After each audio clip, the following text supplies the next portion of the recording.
Modern society, there's a rift between the treatment of men and women in this. Could we analyze how the public views the sexualization of men versus the sexualization of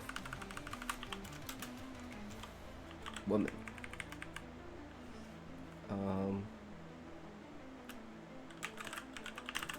Compare this to how it was viewed 30 years ago.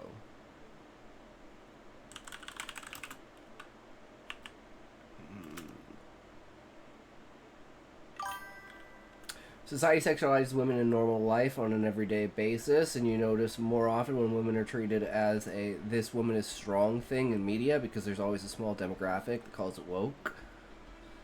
I was thinking that's an interesting answer, Beezus, because it's a completely different direction from what I was thinking. I was just thinking in the specific ways that it's done. Like, how women are sexualized over their how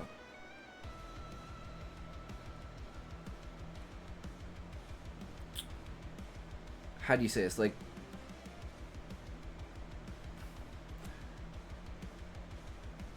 you know, their boobs and their hips, basically, right? Like the idea of like the how sexualized over how compatible to childbearing are they? I.e., hips and tits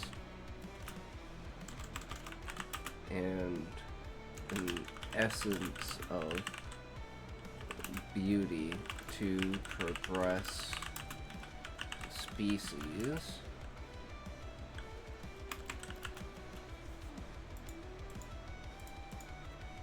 And for men, it's muscular,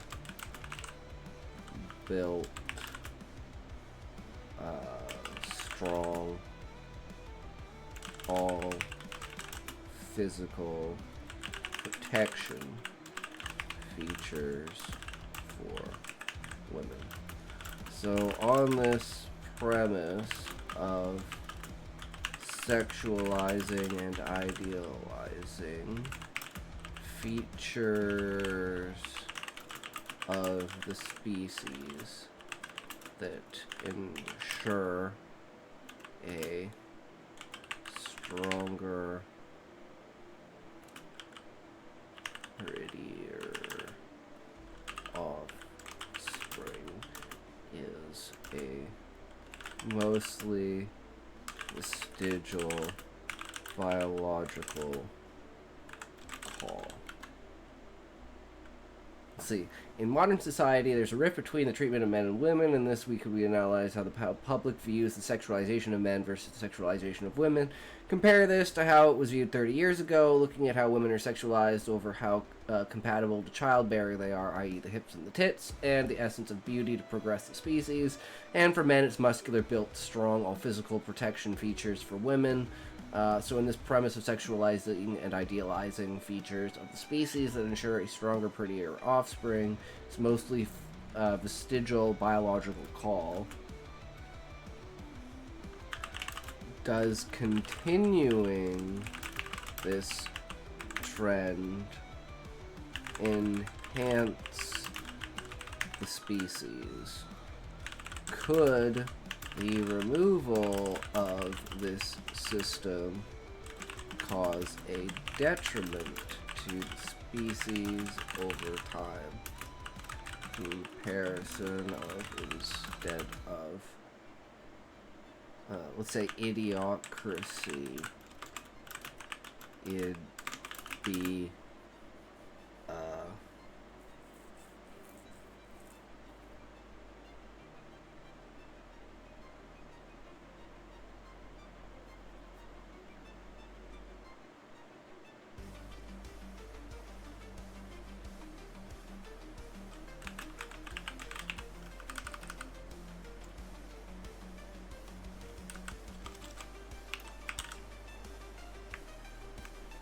Uglarchy? It'd be an uglarchy? Like a combination of ugly and monarchy.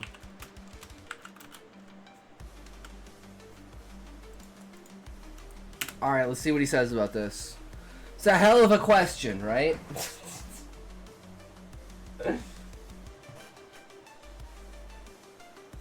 Well, just kind of developing it as I'm thinking about it and the reasons why and things like that. It's like, most people think these things are bad, but in reality, when you look down deeper, there is not only a real reason for it, but yeah. So we need to create, instead of idiocracy now, we need to create uglarchy. I should write that story where it's literally just like all of the people in power are just the most like ugly, like kind of almost deformed, inbred, like fucked up characters. And because of that, like in order to make themselves like feel better, it's like a society that's super like idealizes like ugliness instead of beauty. I think I broke it though.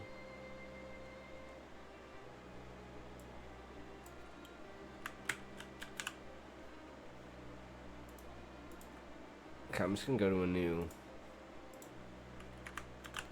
Oops. Let's try this again. Uh-oh, guys. Uh-oh. It doesn't like me asking these questions.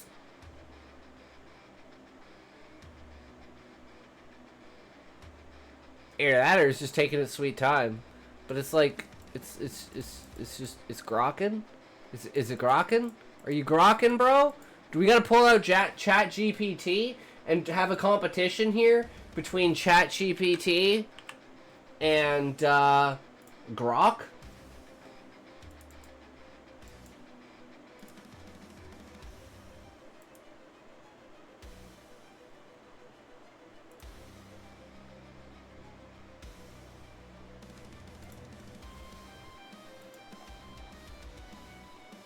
Oh, damn. Grok's getting outdone, boys! Shit. Well, hey, maybe we gotta move on to ChatGPT. Maybe Grok's old news, guys. Maybe Elon's not the savior we thought he was.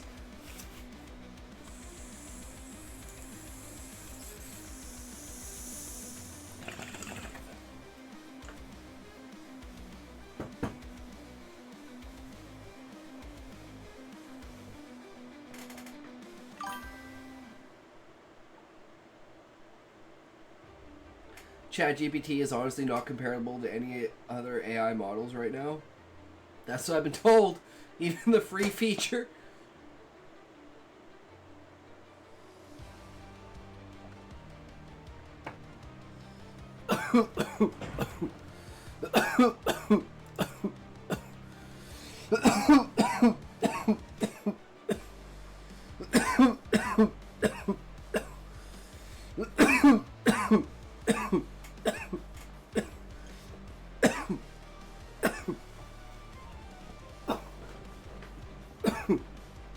Yeah, usually Grok thinks for like 2 minutes. Alright. Here's an in-depth look at how men and women are sexualized today versus 30 years ago, what drives those patterns from an evolutionary standpoint, and what might happen if we attempted to erase them entirely. Historical snapshot. Sexualization circa 1995. Women. Focus on childbearing cues in the mid-1990s. Popular media and advertising. Women were overwhelmingly presented as objects whose value lay in fertility, related traits, full breasts, narrow waist, and wide hips, the so-called hourglass figure. ChatGPT only thinks for a super long time if you do deep research, but it's nutty how much information you get. But you only get like 10 of those a week, I believe. Ah, I see. Yeah, you get 5 thinks on Grok a day. Objectification. Academic feminist theory was already warning that women were being reduced to body parts rather than whole persons, fueling self-objectification and body anxiety. Men. Strength and protection. Men appeared in ads and film as muscular, broad-shouldered protectors. The ideal man was one who could physically guard women and guarantee offspring survival. Emotional restraint. Even as their bodies were on display, men were permitted little emotional vulnerability, emphasizing a stoic, guarded masculinity rather than full personhood. Today's landscape. Sexualization in 2025. Women. Diversification of ideals. Social media has broadened beauty norms somewhat. Curvier, athletic, and even plus-size figures now appear in campaigns, but the underlying message remains: your worth is your appearance. Filters and retouching still push unattainable perfection. Empowerment versus exploitation. Many women reclaim sexual imagery as empowerment, yet the same images often feed a multi-billion-dollar beauty industry that profits from insecurities. Never thought about that angle, with like makeup and stuff like that. Men, muscular. What models of GPT do you get access to with the free version?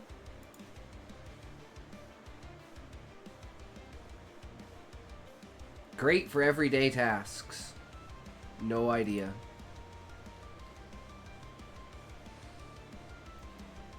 Men, muscularity intensified. The bar for male fitness benchmarks has risen sharply. Six-packs, V-shaped torsos, and low body fat percentages are now the norm on men's fashion runways and Instagram feeds. Growing objectification. While less studied than women's, men's bodies are increasingly treated as objects of desire, seen in the rise of manscaping products and even male ripped calendars, in parallel with a slow cultural shift toward acknowledging male body image issues. So, you're telling me in the last 30 years, women have been less objectified and men have become more objectified. Sounds about right. An evolutionary lens on sexualization. At root, our brains evolved to spot cues of reproductive fitness. Women's cues, fertility indicators, wide hips, easy childbirth, full breasts signal sexual maturity and nursing capability. Men's cues, protection and resource ability, musculature, high ability to hunt, defend, gather, height and strength, dominance and status. These preferences are vestigial in that they once conferred real survival advantages, but today's environments have divorced body type from parenting skill, economic provision, or health. If we remove sexualization, potential benefits: reduced body image, pathology. Less narrow ideals could ease pressures that contribute to eating disorders and depression in all genders. Broader social roles. Freed from fixed gendered expectations, people might pursue careers and personal lives more aligned with their true aptitudes. Potential downsides: loss of mate selection shortcuts. If appearance cues were entirely dismissed, humans would need to invest more time in assessing compatibility, health, and cooperative potential, lengthening courtship and perhaps reducing mating efficiency. Cultural vacuum. Sexuality imagery drives media, art, and even economies, fashion, beauty, fitness industries. Sudden shift could upset sectors built around those industries. Uglarchy versus idiocracy. Removing any emphasis on appearance might lead to uglarchy. A society where aesthetic traits no longer influence status or mate choice.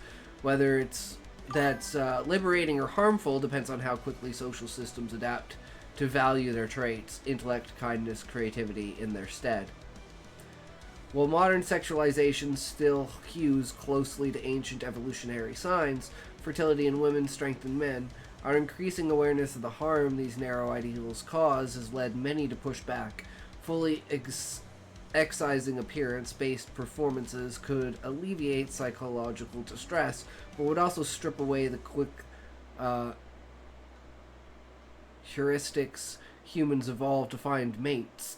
In practice, a healthier path may lie in widening the spectrum of what we find beautiful, celebrating diverse bodies and decoupling value from mere physical appearance rather than attempting to turn off our evolutionary wiring. Meeting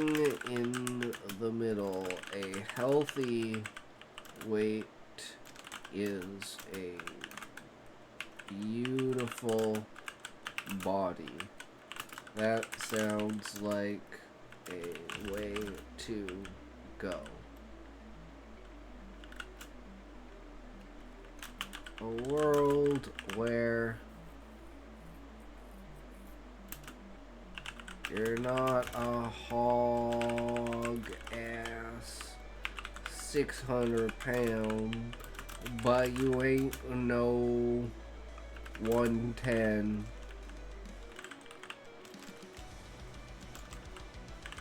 Either.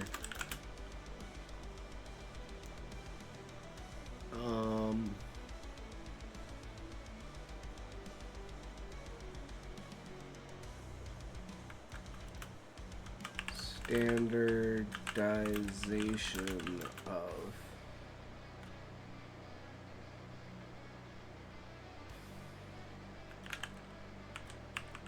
beauty in our day and age says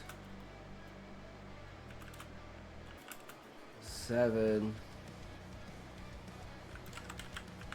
out of 10. That's not worth my time. Only 8 plus. So my stream was 28 minutes. What the hell happened, Muffin? You've been gone longer than that, and you said you were streaming. So did you just think you were streaming this entire time? What happened? How much ad revenue you pull in? You probably made $1,000, Beezus. Your dad came in and turned off the stream? Man, you're getting cock-blocked by your dad, bro. That sucks. Your brother?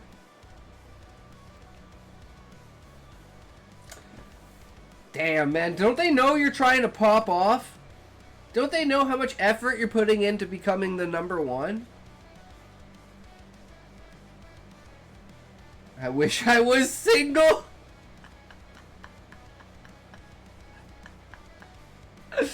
Oh, man. Living alone is, it's an interesting time.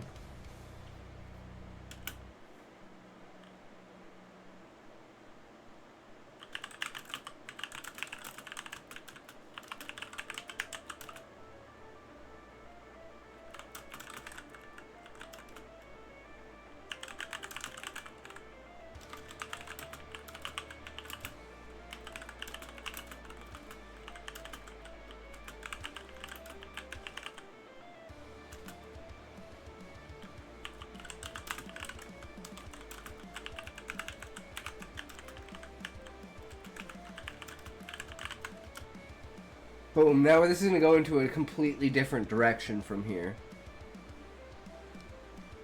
Broadly speaking, what you're describing is a narrowing of attractiveness thresholds. The more people fall into the mutually acceptable range of partners. In theory, that could reduce the crushing disappointment of asymmetrical dating markets.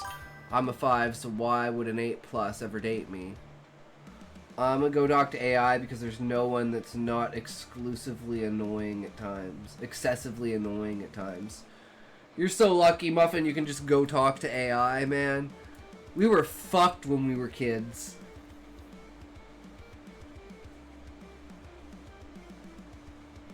Just talk to yourself. More pair bond formation. When both sides share similar standards, more people end up with a dating pool instead of feeling shut out. Greater pairing means all else equal. More potential couples could choose to have kids. Reduced hypergamy pressure. If most people aim only for the very top, 8-10, the middle and lower tiers are effectively excluded. Live in the present, not the past. Live in the present? True. Just saying, you guys are lucky, so you better, you know, what's the word? Like, don't take it for granted.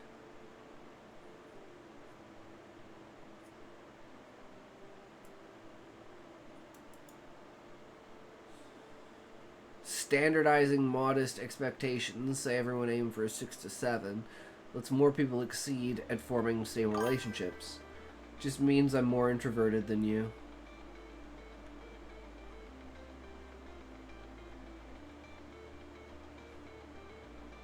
I mean,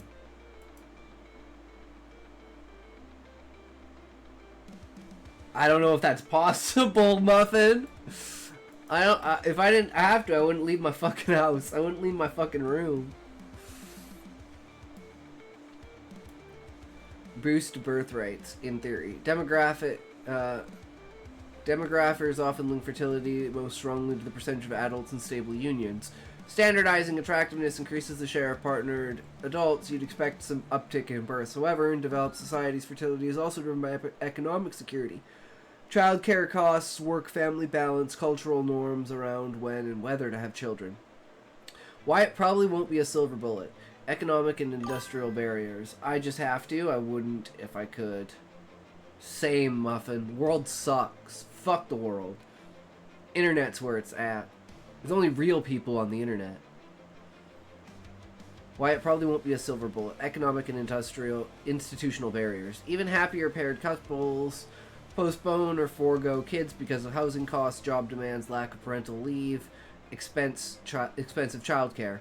Shifting personal priorities. In many places, younger adults value career, travel, self-actualization, and may simply opt for fewer or no children regardless of who they date. Cultural narratives. Media messaging around having it all can paradoxically discourage early or larger families. A more holistic approach. To generally stabilize or raise birth rates, you'd likely need a two-pronged strategy. Social cultural shift in mating norms. Encourage realistic self-appraisal and mutual respect in the dating market. De-emphasize trophy partner mindsets in favor of compatibility, shared values, and partnership. Pro-family politics. Subsidize childcare, generous potential parental leave, affordable housing, flexible work, financial incentives, tax credits, child allowances that make raising kids less a sacrifice. You ever get jealous of your imagination, like you're thinking of the exact life you want but can't have? No, Muffin, because I imagine that I'm the person that created this life for myself, and there's a reason that I am living this life, and unless the reason of living this life is to turn away from life itself, then I should probably pick myself up and do something. But then you'd think it would be, like, I don't consider weed because I didn't start smoking weed of my own volition. My parents got me to start smoking weed. I never wanted to do drugs. I said I was high on life. Then my parents gave me weed and I was like, well, fuck it, I've already done it. It is what it is. Yup. Yup. Yup.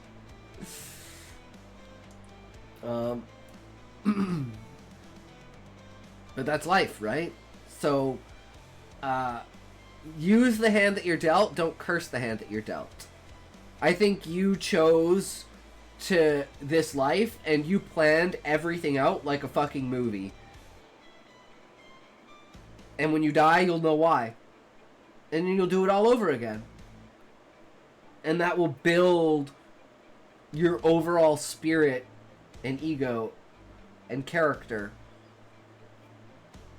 And that's why some people are super complex and people are super shallow. Because you could be a 100-year soul or you could be a 1-year soul. So don't treat people as in the age that they appear in real life. Treat them as if the age that their soul presents to you. Like, I consider myself an old soul in the sense that I'm like 60 or 70th life soul, right? Okay, I go drown my sorrows. If I'm not back, fuck you. Fuck you, Muffin. Have a good night, good sir. Take care. Enjoy your conversation.